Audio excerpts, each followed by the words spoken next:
नेपालीको यो नेपालीको नमस्कार।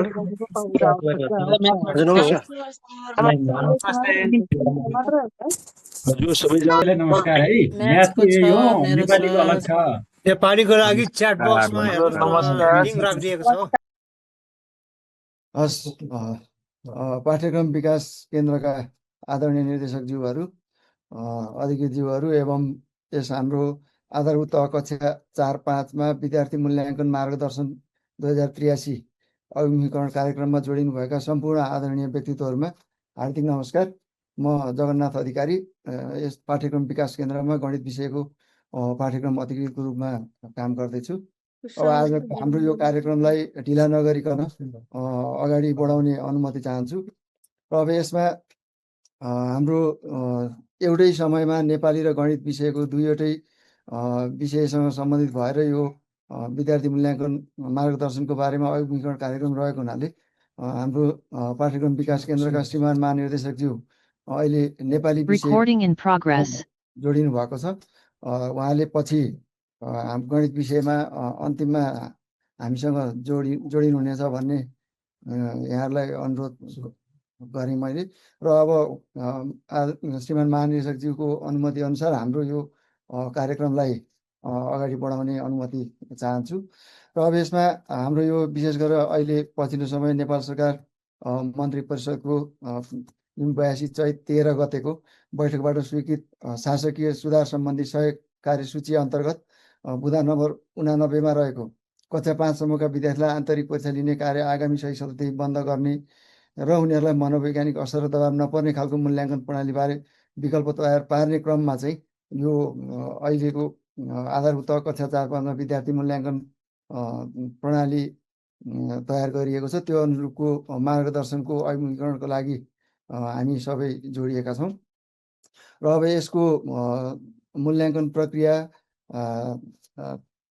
लगायतका कुराहरूमा चाहिँ आफ्नो प्रस्तुतिकरण गरिदिनु हुनका लागि मैले पाठ्यक्रम विकास केन्द्रका गणित तथा विज्ञान शाखाका आदरणीय निर्देशक मैया खड्काज्यूलाई हार्दिक अनुरोध गर्दछु। सबैलाई नमस्कार। म मैया खड्का, पाठ्यक्रम विकास केन्द्र। र अब जगन सरले यसको अलिकति ब्याकग्राउन्ड सेट गर्नुभयो र यहाँ जति पनि देशभरिका आदरणीय शिक्षक शिक्षिकाहरू जोडिनु भएको छ, उहाँहरू सबैलाई पाठ्यक्रम विकास केन्द्रको तर्फबाट र मेरो व्यक्तिगत तर्फबाट हार्दिक स्वागत गर्न चाहन्छु। र यस कार्यक्रममा आइदिनु भएकोमा हार्दिक आभार पनि व्यक्त गर्न चाहन्छु। र यहाँहरू सबैलाई पनि सन्दर्भ थाहा नै छ। र अब अहिले स्कुलको पठन पाठन पनि सुरु भइसकेको हुनाले अब यहाँहरूले सायद मूल्याङ्कनको यो मापदण्डको बारेमा पनि अब यो पाठ्यक्रम विकास केन्द्रको वेबसाइटमा अपलोड भइसकेको हुनाले हेरिसक्नु पनि भएको छ होला। सायद कतिले प्रयोग पनि गर्नुभयो होला, गर्न थाल्नुभयो होला भन्ने पनि लाग्छ। र अब यसमा यो चाहिँ अब नेपाल सरकारको भर्खरैको यो घोषणा अनुसार 4 र 5मा पनि 1 र 3कै मूल्याङ्कन प्रणालीसँग तादात्म्यता गरी त्यसरी नै मूल्याङ्कन गर्ने भन्ने कुरा चाहिँ भएको हुनाले त्यही अनुसार पाठ्यक्रम विकास केन्द्रले एउटा मार्गदर्शन बनाएको थियो र त्यही मार्गदर्शनको बारेमा चाहिँ यहाँहरूलाई जानकारी दिनको लागि आज पाठ्यक्रम विकास केन्द्रले यो कार्यक्रम आयोजना गरेको हो। र अब यो मूल्याङ्कन मापदण्ड यहाँहरूले हेर्नुभयो पनि होला र हेर्नु भएको छैन भने पनि अब पक्कै पनि हेर्नुहुन्छ। र त्यो मापदण्डभित्र रहेका मुख्य कुराहरूलाई यहाँ चाहिँ प्रस्तुत गर्न खोजिएको छ। यहाँ हाम्रो प्रस्तुतिकरणको चरण चाहिँ 2वटा रहेको छ। र पहिलो चरणमा मैले अलिकति यो यहाँको कमन कुराहरूलाई केही कुराहरू हाइलाइट गर्छु र यो गणित विषयको भएको हुनाले त्यसपछि चाहिँ गणित विषयको पाठ्यक्रम अधिकृतज्यूले गणित विषयमा चाहिँ हामीले कसरी मूल्याङ्कन गर्ने, रेकर्डहरू कसरी राख्ने भन्ने कुराको उहाँले चाहिँ प्रस्तुति गर्नुहुनेछ। र म चाहिँ अब यो केही स्लाइडहरू छ, धेरै स्लाइडहरू छैन, त्यसको प्रस्तुति गर्न गइरहेको छु। यहाँहरू सबैलाई सुन्नको लागि हार्दिक अनुरोध गर्दछु। सहभागीज्यूहरूलाई केही त्यस्तो म्याडमले यो प्रस्तुत गरिरहँदाखेरि केही जिज्ञासा भयो भने च्याट बक्समा लेख्दै गर्नुहुन पनि अनुरोध गर्छु। यहाँहरूले चाहिँ च्याट बक्समा लेख्दै जानु होला। पछि यो प्रस्तुतिकरणको समाप्त भइसकेपछि चाहिँ यहाँहरूको जिज्ञासामा फेरि छलफल हुने नै छ। र यहाँ पहिलो स्लाइडमा भएको कुरा चाहिँ यहाँ म पढेर सुनाउँछु, यहाँहरूले पनि देखिरहनु भएको छ, पढ्नु पनि हुन्छ होला। यो चाहिँ त्यही मूल्याङ्कन मापदण्डमा भएका कुराहरूलाई यहाँ चाहिँ मेजर बुँदाहरू हाइलाइट गरेको मात्रै हो। कक्षा 4 र 5 को यो मूल्याङ्कन जुन बनाइयो यसको चाहिँ उद्देश्य के हो भन्ने कुरा यहाँ 3-4 वटा बुँदामा राखेको छ। र कक्षा 4 र 5 को मूल्याङ्कन प्रणालीलाई आन्तरिक मूल्याङ्कनमा आधारित बनाउने भन्ने एउटा मुख्य उद्देश्य हो। अहिले चाहिँ जसरी लिखित जाँचहरू नलिकन चाहिँ आन्तरिक मूल्याङ्कनको प्रणालीबाट अथवा निरन्तर मूल्याङ्कनबाट नै विद्यार्थीहरूको चाहिँ मूल्याङ्कन गर्नु भन्ने मान्यतामा आधारित भएर तयार गरिएको हुनाले यसको मुख्य उद्देश्य यही हो। र विद्यार्थीहरूलाई परीक्षाको तनावबाट मुक्त गर्ने भन्ने यो चाहिँ सरकारको 100 बुँदा जुन शासकीय सुधारका 100 बुँदा छन् त्यसको 89 बुँदामा यसबारेमा उल्लेख भएको छ। र त्यहाँ नै विद्यार्थीहरूलाई चाहिँ यो परीक्षाको तनाव अथवा मनोवैज्ञानिक असर नपर्ने खालको मूल्याङ्कन प्रणाली अवलम्बन गर्नको लागि विकल्प तयार गर्नु भन्ने म्यान्डेट अनुसार यो बनेको हुनाले तनावबाट मुक्ति गर्ने भन्ने पनि एउटा उद्देश्य हो। र सिकाइ सहजीकरणसँगै विद्यार्थीको सिकाइ स्तर लेखाजोखा गर्ने अर्को उद्देश्य रहेको छ। र अब मूल्याङ्कन भनेको छुट्टै जाँच लिएर मात्रै गर्ने होइन कि, यो चाहिँ सिकाइ सहजीकरणकै एउटा तरिका हो। त्यहीसँग जोडेर सँगसँगै लानुपर्छ र त्यसको लेखाजोखा अथवा त्यसको रेकर्ड अभिलेखहरू पनि राख्दै जानुपर्छ भन्ने उद्देश्य हो। र विद्यार्थीका सिकाइ सम्बन्ध समग्र पक्षहरूको अवलोकन गरी मूल्याङ्कन र अभिलेखीकरण गर्ने भन्ने अर्को उद्देश्य हो। यहाँहरूले कक्षामा सिकाइ सहजीकरणसँगै नै विद्यार्थीका विभिन्न पक्षहरूको अवलोकन गरेर त्यसको अभिलेख पनि राख्दै जानुपर्ने छ। यो चाहिँ यही मूल्याङ्कन मापदण्डमा नै उल्लेख गरिएका केही नीतिगत सन्दर्भहरूलाई यहाँ हाइलाइट गरेको हो। यो चाहिँ हाम्रो आन्तरिक मूल्याङ्कनको कुरा चाहिँ यो राष्ट्रिय शिक्षा पद्धतिको योजना 2028ले पनि सिफारिस गरेको कुरा रहेछ। यो अहिले मात्रै आएको विषय होइन रहेछ भन्ने कुरा त्यहाँ उल्लेख छ। अर्को चाहिँ राष्ट्रिय पाठ्यक्रम प्रारूप 2063मा पनि आन्तरिक मूल्याङ्कनको बारेमा विस्तृत कुराहरू उल्लेख गरिएको रहेछ। यो मापदण्डमा यसको बारेमा लेखिएको छ, यहाँले पक्कै पनि अध्ययन गर्नुहुनेछ। र अर्को विद्यालय शिक्षाको राष्ट्रिय पाठ्यक्रम प्रारूप 2076ले पनि मूल्याङ्कनका विभिन्न स्वरूपहरू उल्लेख गरेको छ। त्यसमा चाहिँ अब कक्षा 1-3 सम्म 100% नै निरन्तर मूल्याङ्कन प्रणाली अवलम्बन गर्ने र 4-8मा 50-50 पूर्णाङ्कको चाहिँ आन्तरिक र बाह्य मूल्याङ्कन गर्ने भन्ने थियो। र अबको सन्दर्भ चाहिँ 100% नै 4 र 5मा पनि 1-3को जस्तै मूल्याङ्कन प्रणाली अवलम्बन गर्ने भन्ने कुरा छ। र अब यसको मुख्य भनेको चाहिँ मन्त्री परिषदको 82 चैत्र 13 गतेको निर्णय अनुसार स्वीकृत शासकीय सुधारका 100 कार्यसूचीको 89 बुँदामा चाहिँ यो विद्यार्थीको 4 र 5 सम्म चाहिँ विद्यार्थीहरूलाई चाहिँ यो मनोवैज्ञानिक असर नपर्ने खालको मूल्याङ्कन प्रणालीको विकल्प तयार पार्नु भन्ने खालको बुँदा रहेको थियो। र त्यही अनुसार नै पाठ्यक्रम विकास केन्द्रले यसलाई तयार गरेको हो। मुख्य नीतिगत आधारहरू यिनै हुन् भन्न खोजेको यहाँ। अब अर्को चाहिँ अब विद्यार्थी मूल्याङ्कनको अवधारणा यो मूल्याङ्कन मापदण्डमा उल्लेख भएका केही बुँदाहरूलाई यहाँ हाइलाइट गर्न खोजिएको छ। र सिकाइ सहजीकरणका क्रममा विद्यार्थीले हासिल गरेका ज्ञान सिप लगायत समग्र व्यवहार परिवर्तनको लेखाजोखा गर्ने प्रक्रिया हो। मूल्याङ्कन निर्माणात्मक र निर्णयात्मक स्वरूपका हुन्छन्, जुन कुरा यहाँहरूलाई पनि जानकारी छ नै। निर्माणात्मक मूल्याङ्कन सिकाइ सुधारोन्मुख हुन्छ भने निर्णयात्मक मूल्याङ्कन सिकाइ स्तर निर्धारण गर्ने प्रकृतिको हुन्छ, जुन यहाँले गरि नै रहनु भएको छ। यसको बारेमा यहाँभन्दा धेरै यहाँलाई भन्नु पनि पर्दैन। र विद्यार्थी मूल्याङ्कनका विधि र प्रक्रिया के गर्ने भन्ने कुरा चाहिँ यो मूल्याङ्कन मापदण्डले उल्लेख गरेको छ।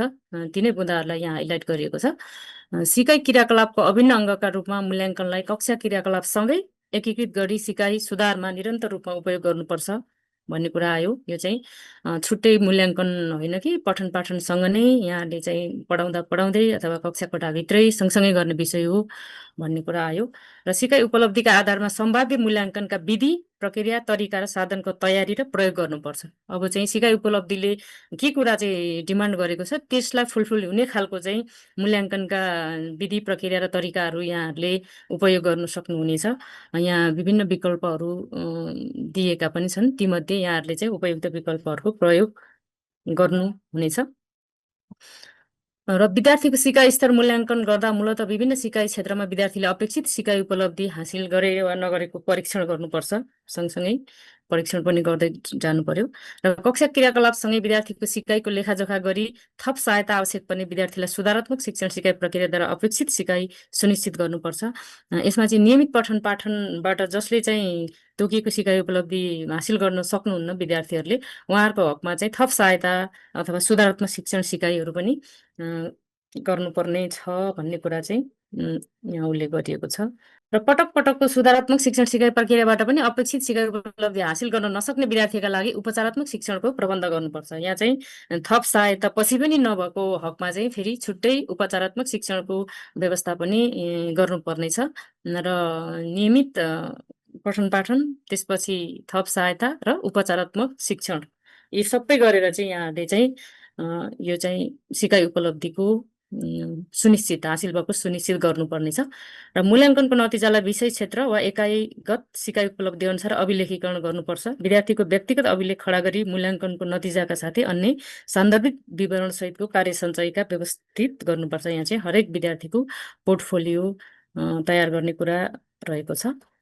विद्यार्थीको सिकाइ अवस्था पहिचान गर्न भावी सिकाइको योजना निर्माण गर्न र सिकाइ उपलब्धिको प्रगति अभिलेखका रूपमा कार्य सञ्चयका लागि विद्यालय शिक्षक विद्यार्थी तथा अभिभावकले आवश्यकता अनुसार उपयोग गर्नुपर्छ भनेको हो। यो चाहिँ अब पोर्टफोलियोलाई चाहिँ सबैले चाहिँ आवश्यकता अनुसार उपयोग गर्ने कुरा रह्यो र विद्यार्थीलाई स्व मूल्याङ्कन तथा प्रतिबिम्बन गर्न र सिकाइ सुधारको आवश्यकता र उपाय पहिचान गर्न शिक्षक र अभिभावकले प्रेरित गर्नुपर्छ भनेपछि चाहिँ विद्यार्थीलाई चाहिँ आफ्नो सिकाइको आफै मूल्याङ्कन गर्न स्व मूल्याङ्कन गर्न पनि प्रेरित गर्नुपर्ने छ ताकि विद्यार्थीले चाहिँ आफै महसुस गर्नु पर्यो कि मैले यति कुरा सिकेछु यति कुरा सिक्न बाँकी रहेछ भन्ने कुरा। अब यो मूल्याङ्कनका विधि र तरिका अब आवश्यकता अनुसार चाहिँ प्रयोग गर्न सकिने छ भन्ने कुरा अघि माथि आएको थियो। अब यस मापदण्डमा चाहिँ यहाँ विभिन्न 10वटा तरिकाहरू त्यसपछि यसमा कस्ता साधनबाट मूल्याङ्कन गर्ने भन्ने कुराको यहाँ सूची दिएको छ। यहाँहरूले चाहिँ सिकाइ उपलब्धिका आधारमा आवश्यकता अनुसार यी विधिहरू मध्ये एउटा वा अथवा बढी विधि पनि प्रयोग गर्न सक्नुहुनेछ। यहाँ 10वटा विधिको बारेमा तरिकाको बारेमा लेखिएको छ। जस्तै अब अवलोकन गरेर पनि गर्न सक्नुहुने भयो। त्यसको लागि अब साधन के बनाउने भन्दाखेरि यता दिएको छ रुजुसूची रुब्रिक्स र श्रेणी मापन मौखिक प्रश्न फारम घटना आदि कुराहरू यहाँ उल्लेख गरिएको छ। अब मौखिक कार्य भन्ने छ। यसमा चाहिँ प्रश्न चित्र पठन सामग्री सन्दर्भ घटना श्रव्य दृश्य सामग्री भनेर यहाँ दिएको छ। लिखित कार्यको लागि पनि त्यसै गरी प्रश्न सन्दर्भ घटना श्रव्य दृश्य सामग्री त्यसपछि कुराकानी वा छलफल यसको लागि प्रश्न रुजुसूची फारमहरू यहाँहरूले बनाएर प्रयोग गर्न सक्नुहुन्छ। परियोजना कार्यको लागि चाहिँ रुजुसूची अथवा रुब्रिक्सको प्रयोग गर्न सक्नुहुनेछ। प्रयोगात्मक कार्यमा पनि त्यसै गरी रुजुसूची र रुब्रिक्स कार्य सम्पादन तथा प्रदर्शन रुजुसूची रुब्रिक्स र श्रेणी मापन अथवा मौखिक प्रश्नहरू त्यसै गरी सहपाठी मूल्याङ्कन पनि यहाँहरूले रुजुसूची श्रेणी मापन फारमहरूको प्रयोग गरेर गर्न सक्नुहुनेछ। अब स्व मूल्याङ्कन भनेको पनि विद्यार्थीको मापन गर्न रुजुसूची श्रेणी मापन फारमहरू यहाँहरूले प्रयोग गर्न सक्नुहुनेछ र अभिभावक प्रतिक्रिया पनि राखिएको छ यहाँ जसले रुजुसूची श्रेणी मापन फारमहरू आवश्यकता अनुसार यहाँहरूले तयार गरेर चाहिँ प्रयोग गर्न सक्नुहुनेछ। एउटा सिकाइ उपलब्धिको लागि एक वा एकभन्दा बढी यहाँलाई उपयुक्त लागेको तरिका यहाँहरूले चाहिँ प्रयोग गर्न सक्नुहुन्छ। अब यो चाहिँ उपलब्धि प्रतिशत कसरी निकाल्ने भन्ने यहाँ एउटा सूत्र दिएको छ। त्यो सूत्र एक दिनमा पनि प्रयोग गर्नु भएकै हो यहाँहरूले। अब यहाँ चाहिँ विषय क्षेत्रगत अथवा एकाइगत उपलब्धि प्रतिशत कसरी निकाल्ने भन्दा चाहिँ उपलब्धि स्तरको अङ्कको जोडमाथि तल 4 भनेको यो हाम्रो चाहिँ सिकाइको जुन तह छन् 1 2 3 4 त्यो तह र इन्टु सिकाइ उपलब्धिहरूको सङ्ख्या यता इन्टु 100 गर्ने सूत्र यहाँहरूले चाहिँ प्रयोग गरेर सिकाइ उपलब्धि निकाल्न सक्नुहुनेछ। यो अघि यहाँ माथि स्किप भएछ यो त्यसपछि गएर विद्यार्थीको उपलब्धि स्तर र त्यसको व्याख्या। उपलब्धि स्तर चाहिँ हामीले 1 2 3 4 भन्ने जुन 4वटा तह छ अब आधारभूत भन्दा कमलाई चाहिँ 1 भनेर हामीले चाहिँ अभिलेखीकरण गर्छौँ र सिकाइ उपलब्धि हासिल गर्न नसकेको सिकाइ उपलब्धिका लागि सुधारको आवश्यक पर्यो भने चाहिँ त्यो चाहिँ 1 भयो बिलो बेसिक भन्छ। अर्कोलाई आधारभूत बेसिक यसमा 2 हामीले दिनु पर्यो। सिकाइ उपलब्धि आंशिक रूपमा हासिल गरेको तर सुधारात्मक सिकाइ आवश्यक भएको अवस्थामा चाहिँ 2 दिन सक्यो। त्यसै गरी 3 मा चाहिँ दक्ष सिकाइ उपलब्धि धेरै जसो हासिल गरेको हकमा चाहिँ 3 दिन सक्यो र 4 मा चाहिँ उच्च अथवा सिकाइ उपलब्धि पूर्ण रूपमा हासिल गरेकोलाई चाहिँ हामीले चाहिँ 4 दिन सक्यो। यसरी चाहिँ विद्यार्थीको स्तरको अभिलेख राख्नुपर्ने हुन्छ। र विषयगत समग्र उपलब्धि प्रतिशत भनेको चाहिँ यो चाहिँ शैक्षिक सत्रको अन्त्यमा विद्यार्थीहरूलाई ग्रेड सिट दिँदाको लागि निकाल्ने सूत्र भयो। यहाँ चाहिँ समग्र वर्षभरिको रेकर्डको आधारमा यो सूत्र प्रयोग गरेर निकालेर ग्रेड सिटमा उल्लेख गर्नुपर्ने हकको लागि यो राखिएको हो। र अब उपलब्धि प्रतिशतलाई अक्षराङ्कनसँग मिलान कसरी गर्ने भनेर यो चाहिँ यो लेटर ग्रेडिङ निर्देशिकामा नै भएको कुरा हो, जुन यहाँहरूले प्रयोग गरि पनि रहनु भएको छ। र त्यही अनुसार यहाँ 8वटा चाहिँ लेभलहरू रहेका छन्। त्यही अनुसार ग्रेडिङ गर्नको लागि चाहिँ यो स्लाइड यहाँ राखिएको हो। यो लेटर ग्रेडिङ निर्देशिकाकै हो, यहाँहरूले प्रयोग गरिरहनु भएकै हो। अब यो विद्यार्थीको समग्र प्रगतिको प्रतिवेदन ढाँचा भनेर चाहिँ अब जस्तै 100% आन्तरिक मूल्याङ्कन गरिसकेपछि अब हामीले बिचमा त्रैमासिक परीक्षा गर्ने कुरा पनि छैन यसमा। त्यो भएको कारणले हामीले चाहिँ शैक्षिक सत्रको अन्त्यमा नै यो ढाँचामा विद्यार्थीको सिकाइ उपलब्धिको प्रगति चाहिँ दिनुपर्ने हुन्छ, अथवा ग्रेड सिट भनौँ न यसलाई एक हिसाबले ग्रेड सिट उपलब्ध गराउनु पर्ने हुन्छ। र यो फर्मेटमा चाहिँ माथिका सूत्रहरू प्रयोग गरी यहाँहरूले राखेका सम्पूर्ण अभिलेखका आधारमा यो चाहिँ तयार गरेर ग्रेड सिट उपलब्ध गराउनु पर्ने हुन्छ। र यो स्लाइडमा उल्लेख भएका विषयवस्तुहरू यति नै हुन्। अब दोस्रो चरणमा हाम्रो गणित विषयको पाठ्यक्रम अधिकृत जगन्नाथ सरले चाहिँ अब गणित विषयका सिकाइ उपलब्धि हासिल गर्न चाहिँ कसरी चाहिँ अभिलेखीकरण गर्ने भन्ने सन्दर्भमा प्रस्तुतिकरण गर्नुहुन्छ र उहाँलाई प्रस्तुतिकरण गर्नको लागि म अनुरोध पनि गर्दछु। हस्, धन्यवाद म्याम। म्यामले योभन्दा अगाडि हाम्रो आधारभूत तह कक्षा 4-5मा विद्यार्थी मूल्याङ्कन प्रक्रियाको सम्बन्धमा र सँगसँगै त्यसलाई कसरी गर्ने र विद्यार्थीको प्रगति प्रतिवेदन कसरी बनाउने सम्मको कुरा गरिसक्नु भएको छ। मैले यसमा थोरै गणित विषयको विद्यार्थीको मूल्याङ्कन गरिसकेपछि विद्यार्थीको सिकाइ स्तरको अभिलेख राख्ने साधनको बारेमा चाहिँ यहाँहरूसँग सेयर गर्छु। यसमा यहाँहरूले योभन्दा अगाडिको कक्षा 1-3को साधनहरू हेर्नु भएको छ भने त्यसमा जस्तो गणित विषयको हाम्रो 1-3मा अहिले प्रयोगमा आइराखेको रुब्रिक्स छ भने अहिले चाहिँ यसमा चाहिँ हाम्रो रुब्रिक्स नभएर रेटिङ स्केल चाहिँ राखिएको छ। त्यसलाई मैले सेयर गर्ने अनुमति चाहेर मैले सेयर गर्छु। अब जस्तो यसमा हाम्रो यो मुख्य सिकाइ उपलब्धिलाई आधार बनाएर विद्यार्थीहरूको सिकाइ स्तरलाई हेरेर अभिलेख राख्ने गरी यो अभिलेखीकरण साधन बनाइएको छ। अब यसमा यहाँले देख्नु भनेको विषय क्षेत्रगत रूपमा विद्यार्थीहरूको त्यो विषय क्षेत्र अन्तर्गत रहेका सिकाइ उपलब्धिहरूलाई आधार बनाएर अघि म्यामले सेयर गर्नुभएको विद्यार्थीहरूकोलाई सिकाइको स्तरलाई चाहिँ 4वटा स्तरमा मापन गरेर यहाँ अङ्कन गर्नुपर्ने गरी राखिएको छ। यो चाहिँ एकजना विद्यार्थीको लागि यो इन्डिभिजुअल हो, त्यही भएर यहाँ विद्यार्थीको नाम भनेर लेखिएको छ। कुनै एकजना विद्यार्थीको लागि हो यो साधन। विद्यार्थीको नाम र रोल नम्बर यहाँ लेखिन्छ, अरू कुरा त्यहाँ भइहाल्यो। र अनि बाँकी यो सिकाइ उपलब्धिको आधारमा यहाँ विषयवस्तु कुन चाहिँ हो भनेर सहजै थाहा होस् भनेर यहाँ विषयवस्तु पनि राखिएको छ। र अब जस्तो यो मानव यो चाँदको प्रयोग गरी 10ले निशेष भाग जाने 0 डिग्रीदेखि 180 डिग्रीसम्मका कोणहरू नाप्न र खिच्न भन्ने सिकाइ उपलब्धिसँग सम्बन्धित भएर हामीले कक्षामा सिकाइ क्रियाकलाप सञ्चालन गरिसकेपछि चाहिँ मूल्याङ्कन गर्दा चाहिँ हामीले त्यो क्रियाकलाप गर्दा गर्दै विद्यार्थीको मूल्याङ्कन गर्छौँ। र अब यो रेकर्ड राख्नका लागि चाहिँ यो हामीले यो सिकाइ उपलब्धिसँग सम्बन्धित सिकाइ क्रियाकलाप गरिसकेपछि चाहिँ यो नियमित पठन पाठनपछिको मूल्याङ्कन भनेको कोलममा रेकर्ड राख्छौँ।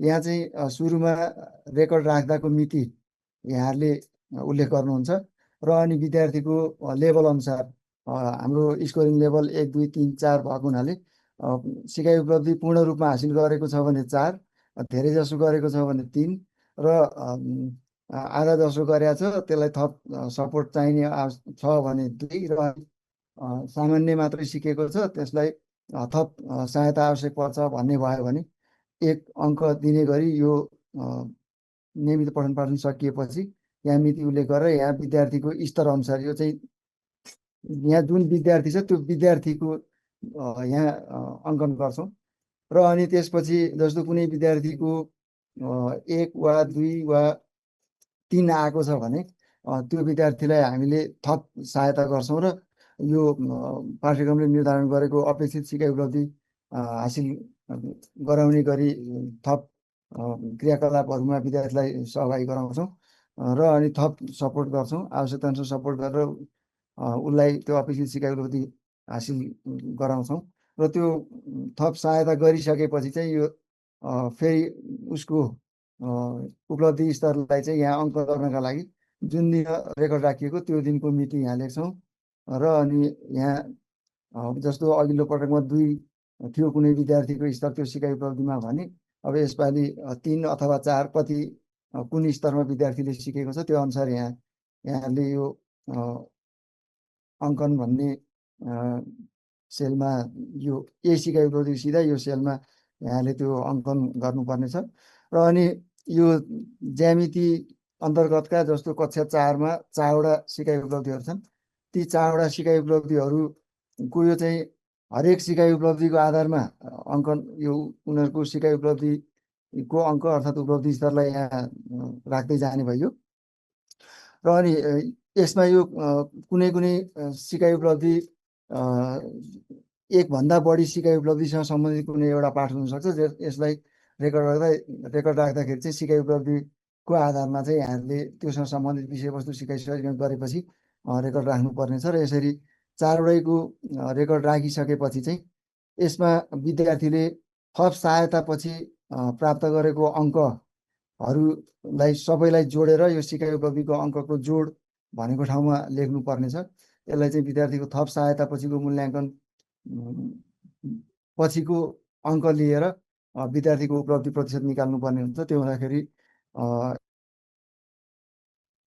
उपलब्धिको अङ्कको जोडमा लेख्नुपर्ने छ र अनि उपलब्धि प्रतिशत निकाल्दा यो सिकाइ उपलब्धिको अङ्कको जोड भनेकोमा यो थप सहायतापछि विद्यार्थीले प्राप्त गरेको 4वटै सिकाइ उपलब्धिमा प्राप्त गरेको अङ्कहरूलाई जोड्दा जति आउँछ त्यसलाई यो माथि राख्ने र यहाँ चाहिँ हाम्रो अधिकतम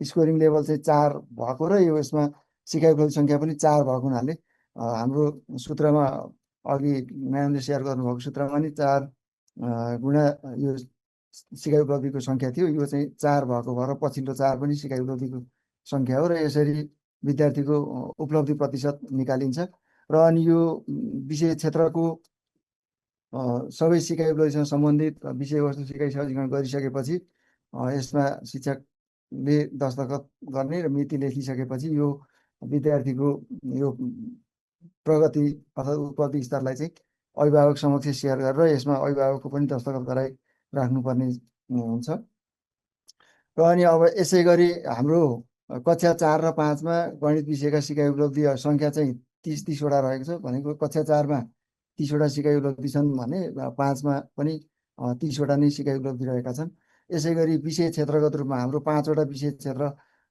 कै यसरी अलग अलगै फारमहरू छ जस्तो यो 4कै अङ्कगणित भयो अब प्रक्रियाको हिसाबले अघि मैले त्यो माथिल्लो ज्यामिति क्षेत्र अन्तर्गतकोमा जे भने सबैमा त्यही नै हुने हो त्यही प्रक्रियाबाट विषय क्षेत्रगत रूपमा विद्यार्थीको रेकर्ड राख्दै जाने हो र अनि एउटा नमुनाको रूपमा चाहिँ मैले जस्तै त्यो अघिकै ज्यामितिकै विषय क्षेत्रको एउटा सेयर गर्न चाहेँ जस्तो हामीले यो सिकाइ उपलब्धिसँग सम्बन्धित विषयवस्तुमा आधारित भएर सिकाइ सहजीकरण गरियो यो काल्पनिक रूपमा राखिएको यो अनुमान गरेर मानिएको हो भनौँ यसमा जस्तो मानौँ जेठ 5 गते सम्ममा यो सिकाइ उपलब्धिसँग सम्बन्धित विषयवस्तुको सिकाइ सहजीकरण गरिसकियो भने अब विद्यार्थीको मूल्याङ्कन चाहिँ हरेक क्रियाकलाप गर्दा यहाँहरूले गरि नै हाल्नुहुन्छ त्यो हरेक क्रियाकलापमा विद्यार्थीले कुन खालको सिकाइ हासिल गरेको छ अर्थात् कति सिकेको छ भन्ने कुराको आधारमा चाहिँ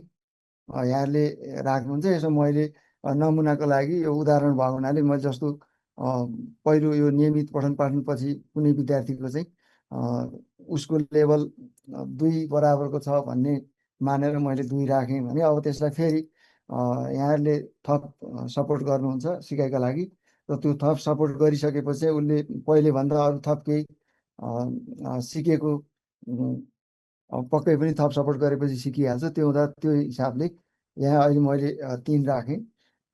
यसै गरी अरूमा पनि मैले यो अनुमान गरेर लेख्या हो। त्यो हुनाले अब यसरी हामीले यो फारम अथवा त्यो रेटिङ स्केल यो श्रेणी मापन हो, यसलाई भर्छौँ र भरिसकेपछि अब जस्तो यहाँ यो थप सहायता पछिको मूल्याङ्कनमा चाहिँ विद्यार्थीले प्राप्त गरेको यो जुन 4वटै सिकाइ उपलब्धिका यी अङ्कहरूलाई जोड्दा 14 भयो र उपलब्धि प्रतिशत निकाल्दाखेरि सिकाइ उपलब्धिको अङ्कको जोड 14 भयो। तल 4 चौको 16 हुँदाखेरि यसलाई प्रतिशत निकाल्दाखेरि 87.5% भयो। यसरी हामीले विषय क्षेत्रगत रूपमा विद्यार्थीहरूको उपलब्धि स्तर चाहिँ पत्ता लगाउन सक्छौँ। र अनि विषयगत रूपमा अन्तिममा हामीले शैक्षिक सत्रको अन्त्यमा सबै सिकाइ उपलब्धिसँग सम्बन्धित विषयवस्तु सिकाइ सहजीकरण गरिसकेपछि चाहिँ विषयगत समग्र उपलब्धि प्रतिशत निकाल्दाखेरि चाहिँ त्यो जस्तो म्याथमा 30वटा छ भने, जस्तो कक्षा 4मा 30वटा सिकाइ उपलब्धि छ भने 30वटै सिकाइ उपलब्धिमा चाहिँ विद्यार्थीले प्राप्त गरेको सबै अङ्कहरूको जोडलाई यहाँ माथि राखिन्छ। तल 4 इन्टु यो मूल्याङ्कन गरिएका सिकाइ उपलब्धिहरूको सङ्ख्या भनेको हाम्रो 30 भएको हुनाले यहाँ 30 रहने भयो। र अनि यसरी यो सूत्र प्रयोग गरेर विद्यार्थीको विषयगत समग्र उपलब्धि प्रतिशत निकालिन्छ। र अनि यो प्रतिशतको आधारमा चाहिँ अघि म्यामले सेयर गर्नुभएको स्लाइडमा भएको अनुसार चाहिँ विद्यार्थीको त्यो उपलब्धि स्तरलाई चाहिँ अक्षरमा हामीले ग्रेड सिटमा उल्लेख गर्छौँ। हुन त अब अहिले यो कक्षा 1-3सँग तादात्म्यता मिलाउने गरी गर्दा कक्षा 1-3कै प्रिन्सिपलमै रहेर यो खालको मूल्याङ्कन प्रक्रिया र साधनको विकास भएको छ। यो अनुसार चाहिँ हामीले अब विद्यार्थीको मूल्याङ्कन गर्ने र रेकर्ड राख्ने, विद्यार्थीको प्रगति प्रतिवेदन दिनुपर्ने अवस्था रहेको कुरा जानकारी गराउन चाहे। बाँकी अब यहाँहरूको केही जिज्ञासा छ भने अब त्यसमा छलफल गरौँ। अब हामीले अहिले भन्नुपर्ने कुरा चाहिँ लगभग भन्यौँ। अब यहाँहरूको केही जिज्ञासा भएमा चाहिँ जिज्ञासा पाऊँ, त्यसमा छलफल गरौँला।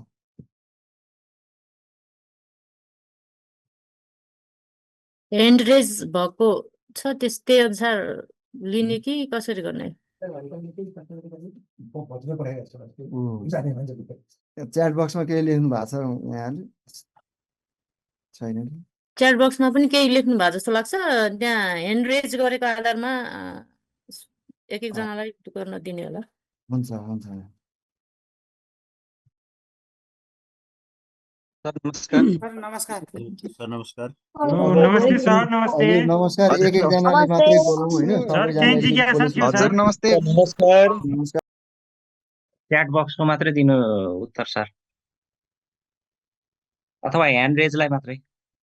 जस्तै यहाँ एकजना साथीले सर होमवर्क चेक गर्दा मार्क्स दिने हो कि इन्डिभिजुअल क्वेसन्स गरी इभ्यालुएट गरेर मार्क्स दिने हो भन्नुभएको छ। त्यो अघि सेयर भएका विद्यार्थी मूल्याङ्कनका सबै तरिका, सबै क्रियाकलापमा विद्यार्थीले कसरी सिकिरहेछ, कति सिकिरहेछ हेरेर त्यो सिकाइ उपलब्धिमा चाहिँ उसको समग्र उपलब्धि हेरेर 1 वा 2 वा 3 वा 4 दिने हो। त्यो छुट्टा छुट्टै क्रियाकलाप अनुसार चाहिँ अङ्क दिने होइन भने मैले त्यो चाहिँ त्यो मूल्याङ्कन मिति 2वटामा एउटै छ कसरी भन्नुभयो। यो अहिले मैले उदाहरणको रूपमा मात्रै सेयर गरे हुनाले त्यो पछिल्लो पटक त्यो मितिमा राखियो भनेर यो मानेको हो। यसमा त हजुरहरूले रियल क्लासरुममा त्यो विद्यार्थीको मूल्याङ्कन गरेर रेकर्ड राख्दा जुन मितिमा राख्नुहुन्छ त्यही राख्ने हो। अहिले त नमुना मात्रै राख्या भएर हो। नम्बर दिने आधार के आधारमा दिने भन्नुभएको छ। त्यसलाई त त्यो उपलब्धि स्तर र त्यसको व्याख्यामा चाहिँ 1, 2, 3 र 4 भनेर एउटा टेबलमा राखिएको छ। त्यसमा 4मा चाहिँ विद्यार्थीले जुन अपेक्षित सिकाइ उपलब्धि हासिल गर्यो, पूर्ण रूपमा सबै सिक्यो भने 4 अङ्क दिने हो। अनि त्यसपछि त्यो सिकाइ उपलब्धिमा उसले धेरै जसो गरेको छ तर अपेक्षित सबै हासिल गरेको छैन भने 3 अङ्क दिने। र अनि अब आधा जसो सिकिएको छ भने 2 दिने। र अब केही मात्रै सिकेको छ, त्यसमा उसलाई धेरै टिचरको सपोर्ट अझै आवश्यक छ भन्ने जस्तो लाग्यो भने त्यतिखेर 1 अङ्क दिने, अब नम्बर दिने आधार त्यही 1 2 3 4लाई नै मानेर दिनु पर्यो। अब यो अनि 4 5 को पहिलाको प्र्याक्टिकलको 50 कसरी गर्ने भन्नुभएको छ। अब त्यो पहिलाको सबै यहाँले त्यसलाई अब फलो गर्नु परेन, अब यो अनुसार मात्रै गर्ने हो। अब यसमा यहाँहरूले कक्षा कोठामा प्र्याक्टिकल वर्क पनि गराउने हो, परियोजना कार्य पनि गराउने हो, अरू कक्षा कार्यमा लिखित कार्य गराउनु होला, मौखिक कार्य गराउनु होला, लगायतका उसका गृह कार्य सबै कुराको मूल्याङ्कन गरेर अन्तिममा चाहिँ समग्रमा उसको सिकाइलाई चाहिँ 1 2 3 वा 4मा राख्ने हो। यसमा छुट्टा छुट्टै इभ्यालुएसन गरेर रेकर्ड राखिराख्नु परेन र यो अब पहिलेको 50तिर यहाँहरूले जानु परेन, त्यो त्यतातिर अब जाने होइन। यो पुरै कक्षा 1 दिनको जस्तै गरी नयाँ सिस्टम भएको हुनाले अब यही अनुसार नै जानु पर्यो। अब पुरानोलाई बिर्सिनु पर्यो। क्रियाकलाप गराउँदा परियोजना कार्य प्रयोगात्मक कार्यहरू चाहिँ गराउनु पर्यो। 1 दिनको जस्तै हो भन्नुभएको छ हो। अब यसमा हाम्रो 1 दिनको म्याथको रेकर्ड राख्ने टुल चाहिँ रुब्रिक्स छ। अहिलेकोमा चाहिँ पहिलेकोमा चाहिँ के भयो भने 1 अङ्क दिने, के भयो भने 2 दिने भनेर इन्डिकेटर सहितको छ भने अहिले चाहिँ अब इन्डिकेटर छैन। त्यो एउटा क्राइटेरिया र अर्को स्कोरिङ लेभल 2वटा चिज मात्रै छ। त्यसकै आधारमा दिने हो। थोरै फरक चाहिँ टुलमा अहिले रेटिङ स्केल भयो 4 5 मा, 1 3 मा चाहिँ रुब्रिक छ। त्यो टुल मात्रै फरक हो, अरू प्रिन्सिपलले चाहिँ सबै सेम नै हो। अब 1 2 3 को भन्दा के फरक छ भन्नुभएको छ। अरू प्रक्रियागत हिसाबले केही पनि फरक छैन। उयो रेकर्ड राख्ने टुलको हिसाबले चाहिँ अहिले प्रयोग भइरहेको, अहिले पनि भने मैले 1 3 कोमा चाहिँ अहिलेसम्म रुब्रिक्स छ भने यता अब 4 5 मा अहिले रेटिङ स्केल छ। फरक त्यति मात्रै छ त्यो रेकर्ड राख्नेमा चाहिँ। म्याथको पिडिएफ पाइन्छ भन्नुभएको छ। यो त वेबसाइटमा मार्गदर्शन राखेकै छ सर, त्यहाँ छँदैछ। 2083बाट नै यो लागु हुने हो भन्नुभएको छ। हो, यो चाहिँ अब यही 83 सही सत्र सुरु भइसक्यो, यही सही सत्रबाट नै यो लागु हुने हो। यो 4 र 5 को एउटै भएको हुनाले मैले एउटा विषय क्षेत्रमा रहेर अघि यहाँलाई डिटेल भने, बाँकी सबै विषय क्षेत्रको दुवै कक्षाको चाहिँ एउटै तरिकाले रेकर्ड राख्ने हो। यो च्याप्टर वाइज गर्नुपर्ने हो भन्नुभएको छ। यसमा त्यही सिकाइ उपलब्धिलाई हेरेर रेकर्ड राख्नुपर्ने हुनाले अब एउटा पाठ चाहिँ अब कुनै एउटा सिकाइ उपलब्धिमा आधारित पनि होला, एकभन्दा बढी सिकाइ उपलब्धिमा आधारित पनि हुनसक्छ हाम्रो पाठ्यपुस्तकमा चाहिँ। अब यो चाहिँ पाठ्यपुस्तक अनुसार त्यो पाठहरू एरेन्ज गरे हुने भयो। अब एउटा यता पाठ्यक्रम विकास केन्द्रबाट तयार भएको पाठ्यपुस्तक र यहाँबाट अप्रुभल लिएको पाठ्यपुस्तकहरू दुवै हाम्रो प्रयोगमा रहेको अवस्था भएको हुनाले त्यसमा पाठै भनेर चाहिँ उल्लेख गर्न अलिकति नमिल्या हुनाले सिकाइ उपलब्धिमा आधारित भएर गर्नु पर्यो। त्यो सिकाइ उपलब्धिमा आधारित भएर गर्दाखेरि कुनै कुनैमा पाठ कम्प्लिट भएपछि हुन नि सक्ला, कुनै कुनैमा चाहिँ त्योसँग सम्बन्धित विषयवस्तु त्यो पाठ कम्प्लिट नहुँदै पनि रेकर्ड राख्नुपर्ने अवस्था हुनसक्छ। यसको लागि चाहिँ त्यो सिकाइ उपलब्धि हेरेर अझ नै गर्नु पर्यो। अब अझ त्यसलाई सहज बुझ्नको लागि चाहिँ यता विषयवस्तु पनि एउटा कोलममा राखिएको छ सँगैको, त्यसमा हेर्नुभयो भने अझै यहाँलाई सहज हुन्छ। परियोजना कार्यलाई मूल्याङ्कनसँग कसरी जोड्ने होला भन्नुभएको छ। अब यसमा यहाँहरूले परियोजना कार्य गराइसकेपछि विद्यार्थीहरूलाई प्रस्तुतिकरण गर्न लगाउनुहुन्छ र गराइसकेपछि चाहिँ त्यो परियोजना कार्य मार्फत विद्यार्थीले त्यो जुन सिकाइ उपलब्धि चाहिँ कुन रूपमा सिकिरहेछ भन्ने कुरा हेरेर अन्त्यमा चाहिँ समग्रमै राख्नु पर्यो। त्यो हुँदा परियोजना कार्यलाई पनि उसले गरेको कार्यको स्तरलाई हेरेर अन्तमा चाहिँ अब समग्रमै राख्नुपर्ने भयो। यो हाम्रो मूल्याङ्कन सिट कुन वेबसाइटमा छ भन्नुभएको छ। यो मूल्याङ्कन मार्गदर्शन हाम्रो पाठ्यक्रम विकास केन्द्रको www.moecdc.gov.nb मा छ। मैले च्याट बक्समा लेखिदिएको छु वेबसाइट।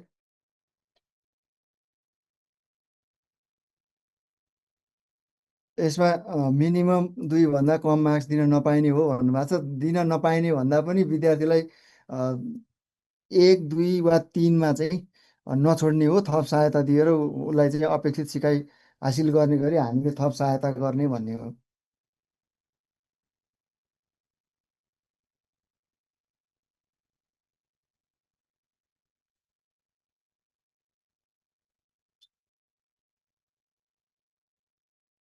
रेकर्ड क्लास कहाँ पाइनु रेकर्ड क्लास यो यो अहिले तत्कालै बिग्रेछ नि त त्यही भने स्क्रिन सबै कोरिएको हुनुपर्छ रेकर्ड गरिरहेछ अब यो रेकर्डेड क्लास चाहिँ अब स्क्रिन सबै कोरिया भएको हुनाले अब यसलाई सेयर गर्ने अवस्थामै भएन। अब यो आजको चाहिँ रेकर्डेड क्लास नहुने भयो। मूल्याङ्कन फारम बाहिर पाइन्छ कि स्कुलमा प्रिन्ट गर्ने भन्नुभएको छ। अब यो त अब विद्यालयमै अब गर्नुपर्ने होला। अब यदि पालिकाबाट त्यो खालको व्यवस्था भयो भने पछि यहाँलाई त्यो अनुसार भइहाल्छ। अब अहिले पनि कतिपय पालिकाहरूले प्रिन्ट गरेर विद्यालयमा उपलब्ध गराएको अवस्था छँदैछ। भएन भने अब विद्यालयले नै गर्नुपर्ने हुन्छ।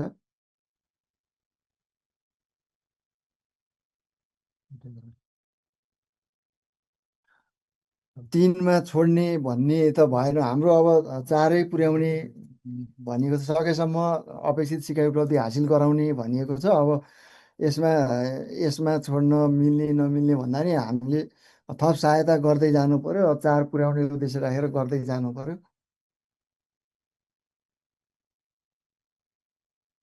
यो 5 को लागि पनि सेम नै हो, एउटै हो प्रक्रिया। अब यहाँहरूको जिज्ञासा लगभग आयो कि जस्तो लागेको छ। अब म्याम अब क्लोजिङतिर जानुपर्छ कि 3 पुगेन भने भन्नुभएको छ, कतिपल्ट गर्ने भन्नुभएको छ। अब थप सहायता उपचारात्मक शिक्षण मार्फत 4 पुर्याउने भन्ने यसको मान्यता हो। त्यही अनुसार यहाँहरूले चाहिँ त्यो गर्नुहुनेछ। अनि यसै पालि सुरु हुने हो भन्नुभएको छ। यसै पालि सुरु भइसक्यो यो प्रणाली। अनि यो क्लासहरू चाहिँ आज नेपाली र गणितको हो। अब भोलि पनि 2टा विषयको छ, विज्ञान र अर्को कुन विषय छ, पर्सि पनि छ 2टा विषयको। वेबसाइट चाहिँ moecdc.gov.np।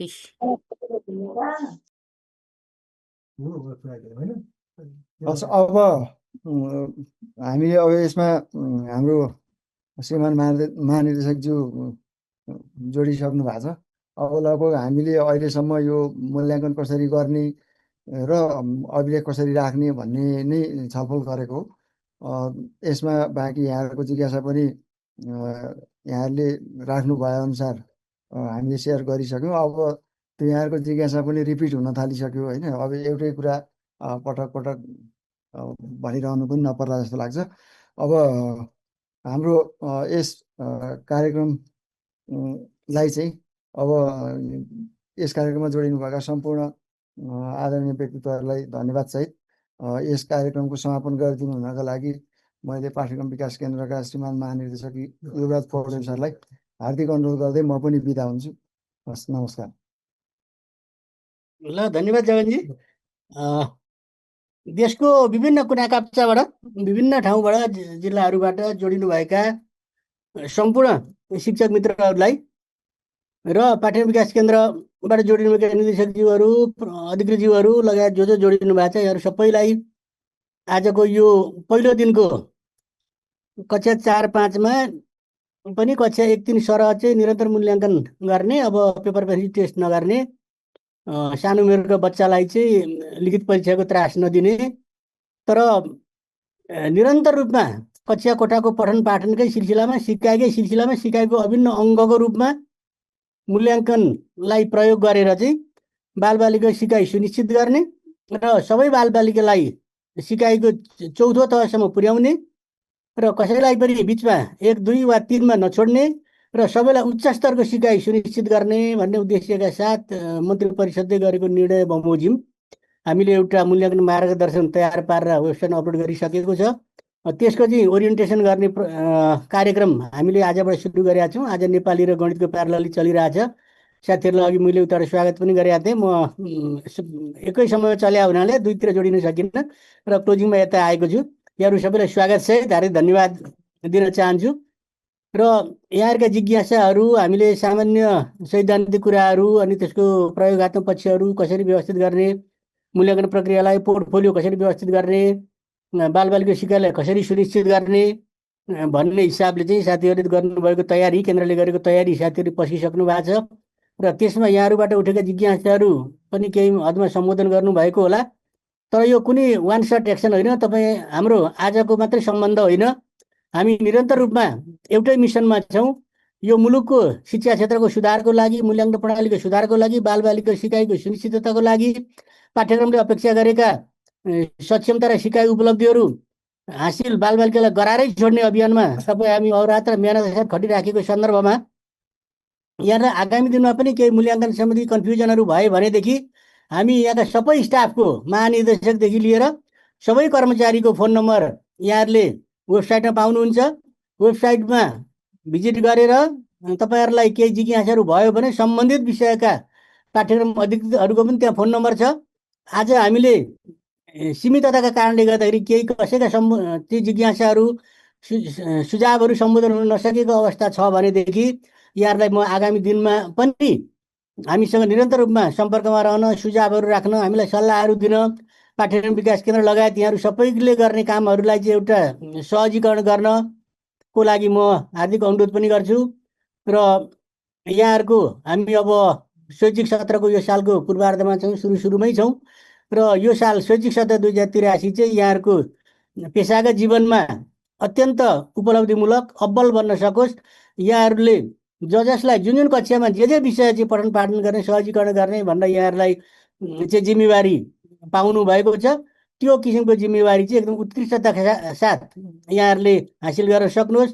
उत्कृष्ट शिक्षकको रूपमा आफूलाई स्थापित गर्न सक्नुहोस् र विशेष तयारीका साथ, राम्रो तयारीका साथ कक्षा कोठामा जाने, आवश्यक प्लानिङ गर्ने, आवश्यक सामग्रीहरूको विकास गर्ने र सिकाइलाई चाहिँ व्यावहारिक रूपान्तरणको लागि तपाईँले सिकाउने सिकाइ उपलब्धिहरूलाई, सक्षमताहरूलाई परियोजना कार्य, प्रयोगात्मक कार्य मार्फत जोडेर चाहिँ कक्षा कोठाको औपचारिक पढाइका अतिरिक्त बिदाका दिनहरूमा, आइतबार, शनिबार, अन्य दिनहरूमा समुदायसँग बसेर सिक्ने, परिवारसँग बसेर सिक्ने, परिवारका अग्रजहरूसँग छलफल गर्ने र एउटा संस्कार सिक्ने, आचरण सिक्ने, अनुशासन सिक्ने र एउटा सुयोग्य नागरिक तयार गर्ने सन्दर्भमा र कक्षा कोठामा सिकेका सैद्धान्तिक चाहिँ सिकाइहरूलाई बालबालिकाको व्यवहार रूपान्तरित गर्ने सन्दर्भमा यहाँहरूलाई उच्च सफलता मिलोस्, म सबैलाई हार्दिक शुभकामना दिन्छु। र यहाँहरूको अमूल्य सुझाव सल्लाहबाटै हामीले आफ्ना क्रियाकलापहरूलाई व्यवस्थित गर्दै लैजानुपर्ने भएको हुनाले यहाँहरूलाई मैले पाठ्यक्रम विकास केन्द्रको एकदमै सहृदय र अनन्य मित्रको रूपमा सम्झेको छु। तपाईँ हामी सबैको साझा प्रयासले मात्र यो देशको शिक्षा सुधार सम्भव छ। त्यसले गर्दा सधैँभरि हामीसँगै रहनुहोला, हामीलाई सुझावहरू दिनुहोला, घचघच्याउनु होला। केही चाहिँ हामीले चाहिँ वेबसाइटमा राखेका सम्पूर्ण डकुमेन्टहरू समय मिलाएर अध्ययन गरिदिनु होला र काहीँ केही सुझावहरू भेट्नुभयो भने, सुधारका गुन्जाइसहरू पाउनुभयो भने हामीलाई यो ठाउँमा यसरी सुधार गरौँ न भनेर सल्लाहहरू दिनुहोला। हामी अझ राम्रो गर्ने प्रयासमा छौँ, हामी पनि लागिरहेका छौँ, यहाँहरू पनि लागिराख्नु भएको छ। हामी सबैको साझा प्रयासले मात्रै चाहिँ एउटा गन्तव्य चाहिँ सफलतापूर्वक तपाईँ हामी पुग्न सक्छौँ। त्यसको लागि मैले यहाँहरूको सदैव साथ सहयोगको अपेक्षा राखेको छु र यहाँको आजको सक्रिय सहभागिताको लागि हार्दिक धन्यवाद दिन्छु। र प्रविधिमा सहयोग गर्नुहुने हाम्रो कुलदेवजी पनि विशेष धन्यवादको पात्र हुनुहुन्छ। बिचमा हामीलाई समस्या पनि आयो, अर्को जुम लिङ्कमा स्क्रिन सेयर भएन, हाम्रो भाइले सहयोग गर्नुभयो। यहाँहरू सबैलाई जसले जुन भूमिकामा रहेर सहयोग गर्नुभएको छ आजको कार्यक्रम सफल पार्नको लागि केन्द्रका निर्देशक, पाठ्यक्रम अधिकृतहरू लगायत सम्पूर्ण साथीहरू, सबभन्दा महत्त्वपूर्ण त यहाँहरू हो। यहाँहरू नजोडिनु भएको भएदेखि हाम्रो कार्यक्रम के सार्थकता रहन्थ्यो र यहाँहरूले चाहिँ जोडिएर एकदम नघटिकन पूर्ण कोरमको सङ्ख्यामा अहिले पनि 1 के देखाइरहेछ, पूर्ण फुल सङ्ख्यामा यहाँहरू आइदिनु भयो। हामीले हाम्रो लिमिटेसनले गर्दा यहाँभन्दा बढीलाई जोड्न सकेनौँ। यसको क्षमता यति मात्रै रह्यो हामीले अहिले प्रयोग गरेको लिङ्कको। आगामी दिन हामी लिङ्कको क्षमता पनि बढाएर बढीभन्दा बढी यहाँहरूलाई सहभागी गराएर चाहिँ हामी सुझावहरू लिन्छौँ, सल्लाहहरू लिन्छौँ, राम्रो गर्दै जाने कुरामा यहाँहरूको साथ सहयोग हामीले अपेक्षा राख्छौँ। यहाँहरू सबैलाई धेरै धेरै धन्यवाद दिँदै आजको कार्यक्रम यही समापन भएको अनुरोध गर्दछु। धन्यवाद, नमस्कार, गुड नाइट।